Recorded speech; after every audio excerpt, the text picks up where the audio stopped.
Hello Hindi medium academy में आप सभी का स्वागत है। तो आज इस वीडियो में हम गणित कक्षा 9 का जो अध्याय 3 है इसके ऊपर कुछ इंपॉर्टेंट एमसीक्यूज यानी कि बहुविकल्पीय प्रश्न देखने वाले हैं। देखो यार, इससे पहले चैप्टर 1 के इंपॉर्टेंट क्वेश्चन हमने देख लिए, चैप्टर 2 के इंपॉर्टेंट क्वेश्चन हमने देख लिए।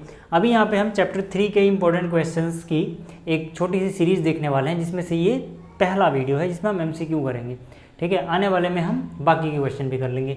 तो यहाँ पर देखो यार, ये जो चैप्टर है काफ़ी आसान सा चैप्टर है और ये मैंने बहुत ही सही तरीके से, बहुत ही बेहतरीन तरीके से आपको समझाया हुआ है। अगर आप में से किसी ने नहीं देखा है और इस चैप्टर का बिल्कुल बेसिक आप समझना चाहते हो अच्छे से, बेसिक से लेकर एडवांस तक, जो क्लास 9th में, ठीक है, आपको समझ में आना चाहिए जितना, तो उतने के लिए आप अगर पहली वीडियो भी देखोगे ना इस चैप्टर की जो मैंने बनाई है, जिसमें मैंने आपको इस चैप्टर का पूरा बेस बताया है, वो भी काफ़ी है।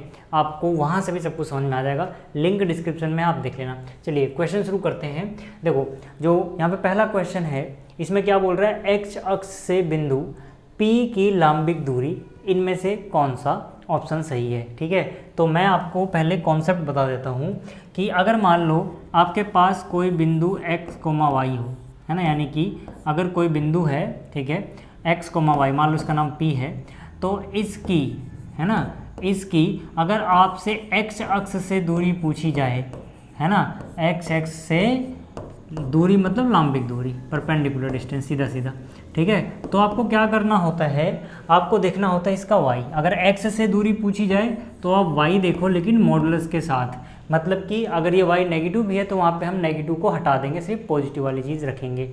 ठीक है, तो मतलब क्या है, मतलब जो अपना क्वेश्चन है, देखो इसमें p क्या है, -4, -3, ठीक है, इसका अक्ष से दूरी यानी लांबिक दूरी, सीधी सीधी परपेंडिकुलर दूरी, ठीक है, ये हमसे पूछी गई है। तो इसका y क्या है, इसका y है -3, लेकिन हम कैसे लिखेंगे इसको, ऐसे मॉडुलस में लिखेंगे।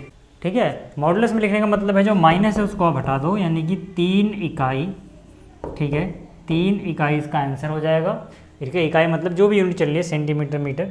ठीक, तो यहाँ से सही ऑप्शन क्या होगा, सही ऑप्शन हो जाएगा ऑप्शन डी।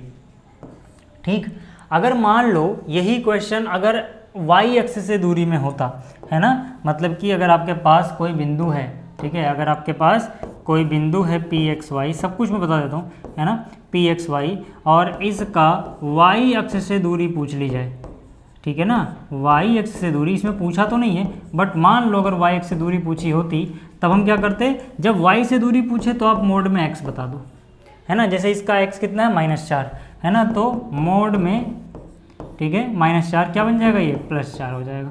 ठीक है, अच्छा, मूल बिंदु से भी दूरी कभी कभी पूछ लिया जाती है। क्वेश्चन तो सिर्फ इतना ही था जो मैंने आपको बता दिया, बट अगर मूल बिंदु से पूछा है तो आप कैसे बताओगे।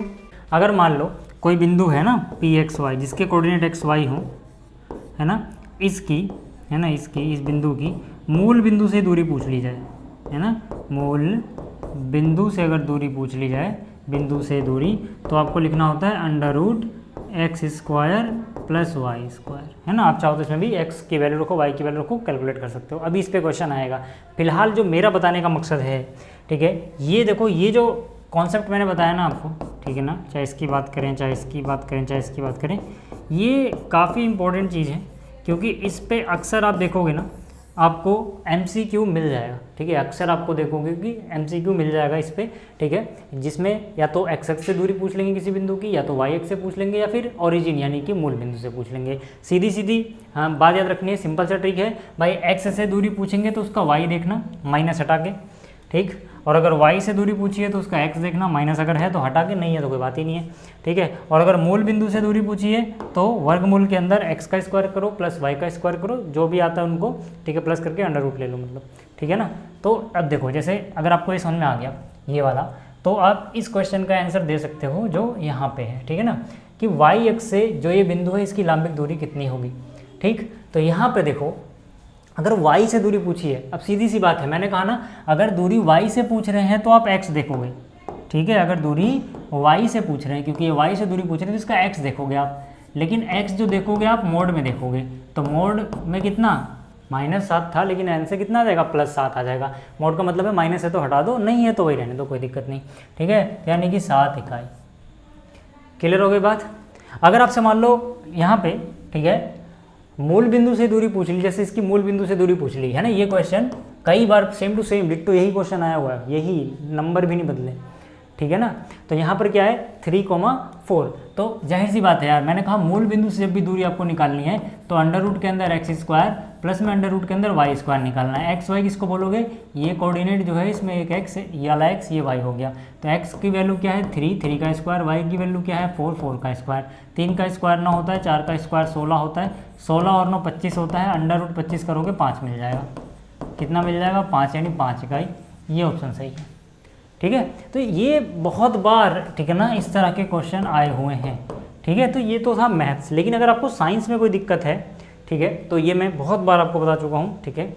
तो साइंस में अगर कोई भी दिक्कत है, साइंस बिल्कुल बेसिक से एडवांस तक आपको पढ़नी है, एनसीईआरटी अगर आपके पास है तो, मतलब आप अगर ऐसे स्कूल से हैं जहाँ पे एनसीईआरटी फॉलो होती है, तो एनसीईआरटी के हर एक चैप्टर को बिल्कुल डिटेल में समझाया हुआ है प्रगति बैच में। ये बैच ज्वाइन करने के लिए आप क्या कर सकते हैं कि प्ले स्टोर से एक स्टडी ऐप डाउनलोड कर सकते हैं। अगर आपको कोई क्वेरी है इस बैच से रिलेटेड तो आप इस नंबर पे, ठीक है, व्हाट्सअप भी कर सकते हैं, ठीक है। यहाँ पर अगर आपको कोई भी क्वेरी है इस बैच से रिलेटेड तो यहाँ पे आप व्हाट्सअप करके अपनी क्वेरी पूछ सकते हैं कि भाई आपको ये कन्फ्यूजन है इस बैच को लेने में, ठीक है। इस बैच को लेने के बाद आप पूरे साल मुझसे व्हाट्सअप पे जुड़े रहोगे, जिसमें आप जो भी डाउट आपको आ रहा है, ठीक है, वो मुझसे डायरेक्टली पूछ पाओगे, ठीक है। चलिए अब आगे चलते हैं और भी क्वेश्चन देखते हैं इस चैप्टर के कुछ, ठीक। जैसे देखो ये क्वेश्चन है, इस क्वेश्चन में बोल रहा है भाई ए बी सी और डी इनमें से कौन मूल बिंदु के नज़दीक है ना। तो यार देखो जाहिर सी बात है, अगर मैं ए की दूरी निकालूँ, है ना, जो ए है -5,0, अगर इसकी मूल बिंदु से दूरी निकालूँ तो कितना हो जाएगा सीधा सीधा। क्योंकि हमें देखो यार MCQ करना है तो मैं ऐसे लिख भी नहीं रहा, आप समझ जाना। x का स्क्वायर y का स्क्वायर, y तो 0 ही है ना, तो -5 का स्क्वायर है ना, -5 का स्क्वायर प्लस 0 का स्क्वायर, यानी कि ये कितना 5 ही आ जाना है। और आप ऐसा भी याद रख सकते हो कि अगर एक चीज़ 0 है तो मूल बिंदु से दूरी निकालनी और आसान होती है, जो है उसी का मोड ले लो, मूल बिंदु में भी वो काम करेगा। क्यों? क्योंकि एक बंदा तो 0 रहेगा, दूसरे बंदे का स्क्वायर होगा, स्क्वायर क्या करेगा, पहली बात तो -5 को क्या बना देगा वो, प्लस का 25 का अंडर रूट वही आना है, मतलब मोड के साथ आएगा। तो यानी कि अगर मैं ट्रिक के साथ चलूँ तो यहाँ पे 0,-3 है। वैसे तो मूल बिंदु से दूरी निकालने के लिए मुझे क्या करना चाहिए, अंडर रूट के अंदर 0 का स्क्वायर प्लस अंडर रूट 3 का स्क्वायर, लेकिन अब मुझे पता है इसकी सीधी सीधी दूरी कितनी होगी 3। जो भी एक चीज़, अगर एक चीज़ 0 है तो मूल बिंदु से भी दूरी निकालने के लिए जो चीज़ है यहाँ पे उसको आप नेगेटिव हटा के लिख दो सीधा सीधा, ठीक है। जैसे सी बिंदु जो है, सी के कोऑर्डिनेट है 3,0, तो मूल बिंदु से इसकी दूरी भी कितनी हो जाएगी, 3 हो जाएगी, ठीक है। और अगर डी की बात करूँ मैं, डी में क्या आ रहा है 0,4, मूल बिंदु से इसकी दूरी कितनी हो जाएगी, 4 हो जाएगी। क्यों हो जाएगी? क्योंकि अगर मैं प्रोसीजर से भी करूँगा तो अंडर रूट के अंदर 0 का स्क्वायर प्लस 4 का स्क्वायर ही तो होगा, 0 तो कोई फर्क नहीं पड़ना, 4 का स्क्वायर से रूट आ जाएगा, 4 ही आ जाना है। तो ऐसे आप थोड़ा ट्रिक भी बना सकते हो अपने दिमाग में। तो यार देखो यहाँ पे क्या बोला गया है कि इनमें से सबसे नज़दीक कौन है भाई, एक की दूरी 5 आ रही है, इनकी 3 आ रही है, इसकी 4, तो यानी कि बी और सी दोनों ही सबसे नज़दीक हैं 3 यूनिट पे, ठीक है। तो हम क्या बोलेंगे, बी और सी दोनों, यानी कि ऑप्शन डी इज करेक्ट, ठीक है। अगर आपको ये जो ट्रिक मैंने बोला समझ में नहीं आया तो आप डायरेक्टली वही वाला फॉर्मूला लगा सकते हो, ठीक है। आगे चलते हैं। अगला क्या है कि मूल बिंदु के भुज और कोटि क्या है। भाई भुज का मतलब x कोऑर्डिनेट, मूल बिंदु का 0 होता है, कोटि मतलब y कोऑर्डिनेट, है ना, y निर्देशांक वो भी 0 होता है, यानी 0 0। ये क्वेश्चन तो बहुत बार, ठीक है, आपने किया हुआ है, बहुत आसान है, लेकिन ये भी पूछा जाता है, ठीक है, तो ये भी आपको आना चाहिए। अगला जो क्वेश्चन है क्या है कि दो निर्देशांक अक्ष के बीच में बनने वाला कोण, यार देखो ना, x एक्सिस y एक्सिस, इनके बीच में कोण कितना होता है, 90 डिग्री। दोनों अक्ष लंबवत होते हैं एक दूसरे के, तो 90 डिग्री के कोण को हम क्या बोलते हैं, समकोण बोलते हैं। यानी कि यहाँ पे कौन सा ऑप्शन सही होगा, ऑप्शन बी सही होगा, ठीक है। इसी तरह से यहाँ पे क्या कह रहा है, वे बिंदु जिनके भुज और कोटि विभिन्न चिन्हों के होते हैं, यानी कि अगर एक प्लस होगा तो दूसरा माइनस होगा, या फिर अगर पहला माइनस है तो दूसरा प्लस होगा, यानी कि चिन्ह विभिन्न होने चाहिए, अलग अलग होने चाहिए। तो वो कहाँ पे होंगे, तो देखो यार जो चतुर्थांश होते हैं, ये अपना पहला चतुर्थांश, ये दूसरा चतुर्थांश, ये तीसरा चतुर्थांश, ये चौथा चतुर्थांश। हो सकता है कि आपको ये रेड कलर नज़र ना आ रहा हो, तो पहले में दोनों प्लस प्लस होते हैं, यहाँ पे x माइनस वाई प्लस होता है। ये तो मैंने याद करने का ट्रिक भी बताया हुआ है वहाँ पे, ठीक है, जब मैंने ये चैप्टर आपको पढ़ाया हुआ है, आप डिस्क्रिप्शन में ज़रूर देखना, ठीक है ना, इसी चैनल पे वीडियो है वो, ठीक है, वहाँ से आपको सब कुछ पूरा चैप्टर समझ आ जाएगा। तो देखो यहाँ पे क्या है, यहाँ पर एक प्लस है तो एक माइनस, यानी कि यहाँ पे चिन्ह अलग अलग है, यहाँ पर एक प्लस है तो एक माइनस, यहाँ पे चिन्ह अलग अलग है। यानी दूसरे चतुर्थांश और चौथे चतुर्थांश में कोई भी बिंदु आएगा, उसके x और y यानी कि भुज और कोटि के जो चिन्ह होंगे वो अलग होंगे। तो यानी कि दूसरा और चौथा, तो दूसरा और चौथा कहाँ है, दूसरा और चौथा ऑप्शन डी पे लिखा हुआ है, यानी कि ऑप्शन डी, दूसरा और चौथा। ठीक है, अगर ये कहता समान चिन्ह होते हैं तब आंसर आता पहला और तीसरा। ठीक है, ये बात आपको क्लियर हो गई। अगला देखो आगे क्या कह रहा है कि यदि दो बिंदुओं P और Q के निर्देशांक इतने और इतने हैं तो P का भुज माइनस Q का भुज। ठीक है, ध्यान रखो, P का भुज, हमसे क्या बोला है, P का भुज। भाई P भुज का मतलब पहला क्या है, x निर्देशांक देखना है। P का भुज मतलब P का है x निर्देशांक, देखो पहले P लिखा है पहले, यानी P का है, P का x निर्देशांक कितना है 2, यानी P का भुज आ गया 2, माइनस का 2। और फिर क्या है, Q के निर्देशांक देखो ये रहे।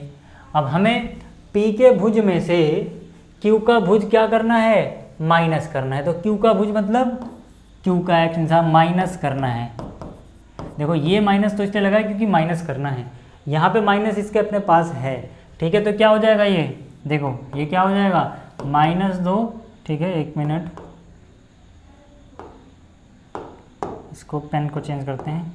ठीक है, -2 माइनस माइनस +3 है ना, +3 -2 कितना 1, ऑप्शन बी सही है।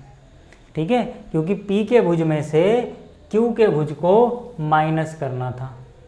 ठीक है, ये सारी चीज़ें ठीक है आपको समझ में आनी चाहिए। अगला जो क्वेश्चन है देखो, कह रहा है वह बिंदु जो y अक्ष की ऋणात्मक दिशा में y अक्ष पर 10 मात्रक की दूरी पर स्थित हो।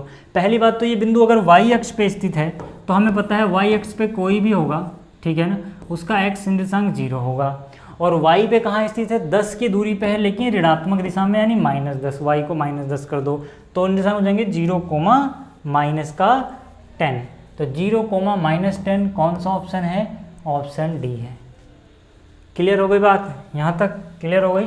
ठीक, आगे चलते हैं। अगला कह रहा है कि ये कहाँ पर स्थित है, तो जाहिर सी बात है कि अगर इसका y 0 है और x नॉन जीरो है तो ये x अक्ष पर स्थित होगा।